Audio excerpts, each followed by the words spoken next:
Paalala lang, huwag mong abusuhin ng mga mahihirap o apihin man sila sa mga hukuman, sapagkat ipagtatanggol sila ng Panginoon.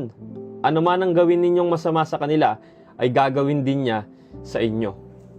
Grabe, ang bigat ng babalang yan.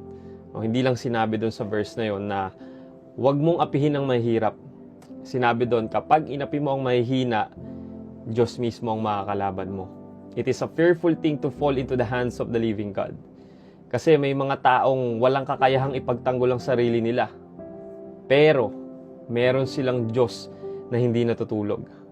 May mga taong wala silang pera, wala silang koneksyon, wala silang abogado, wala silang mataas sa posisyon, wala silang impluwensya.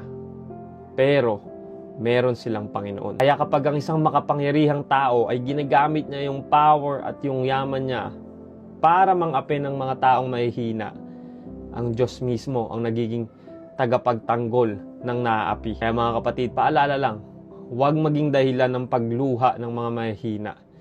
Kailangan yung binigay sa atin ng Diyos na power, na kayamanan, magamit natin.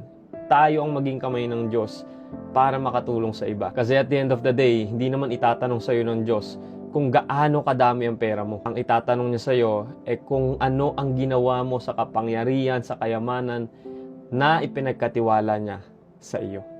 Amen?